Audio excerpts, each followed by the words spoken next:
Hi friends, ഖത്തറിൽ account ഇല്ലാത്ത ആൾക്കാർക്ക് എങ്ങനെ ക്യാഷ് സെൻഡ് ചെയ്ത് കൊടുക്കുക, ആ ക്യാഷ് അവർക്ക് ATM വിഡ്രോവലും ചെയ്യുക, അതെങ്ങനെയാന്ന് ഞാൻ പറഞ്ഞുതരാം. ക്യാഷ് അയച്ചു കൊടുക്കുന്ന ആൾക്ക് അക്കൗണ്ട് വേണം. കൊമേഴ്ഷ്യൽ ബാങ്കിന്റെ മൊബൈൽ ആപ്ലിക്കേഷൻ ഓപ്പൺ ചെയ്ത് പേയ്മെന്റ് ഓപ്ഷനിൽ പോയാൽ സെൻഡ് ഇ ഗിഫ്റ്റ് എന്നുള്ളൊരു ഓപ്ഷൻ ഉണ്ട്. അതിൽ ക്ലിക്ക് ചെയ്താൽ റിസീവർ ഡീറ്റെയിൽ എന്ന് പറഞ്ഞാണ്ട് കാണിക്കും. അതിൽ നിങ്ങൾ ആർക്കാണ് നിങ്ങൾക്ക് അയച്ചു കൊടുക്കേണ്ടത് ആളെ പേര് അടിക്കുക, ആളെ പേരിൽ full name, first name last name അയക്കുക, പിന്നെ മൊബൈൽ നമ്പർ അടിക്കുക.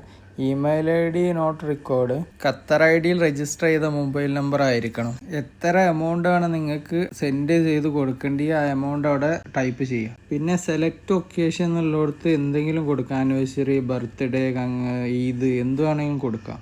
Delivery type cardless ATM withdrawal എന്ന് കൊടുക്കാം. ഡെബിറ്റ് ഫ്രം എന്നുള്ളിടത്ത് നിങ്ങളെ അക്കൗണ്ട് സെലക്ട് ചെയ്യാം. സബ്മിറ്റ് ചെയ്തിട്ട് എല്ലാം ഓക്കെ ആണെന്ന് ചെക്ക് ചെയ്തിട്ട് കൺഫേം ചെയ്യാം. കണ്ടിന്യൂ ചെയ്താൽ OTP വരും. OTP എൻ്റർ ചെയ്താൽ അവർക്ക് അവിടെ മെസ്സേജ് കിട്ടും. CBQന്റെ ATMൽ പോവാം. സ്ക്രീനിൽ ടച്ച് ചെയ്തിട്ട് ലാംഗ്വേജ് സെലക്ട് ചെയ്താൽ റെഡിയും ഇ ഗിഫ്റ്റ് മൊബൈൽ ക്യാഷ് എന്നുള്ളൊരു ഓപ്ഷൻ വരും. ക്യാഷ് റിസീവ് ആയ മൊബൈൽ നമ്പർ എൻ്റർ ചെയ്യാം. കറക്റ്റ് എന്നുള്ളത് പ്രസ് ചെയ്താൽ OTP വരും. OTP എൻ്റർ ചെയ്ത് കറക്റ്റ് എന്ന് പ്രസ് ചെയ്താൽ ക്യാഷ് വരും. ഇതുപോലത്തെ ഇൻഫോർമേറ്റീവ് വീഡിയോസിനായിട്ട് എന്നെ ഫോളോ ചെയ്യുക. Thank you.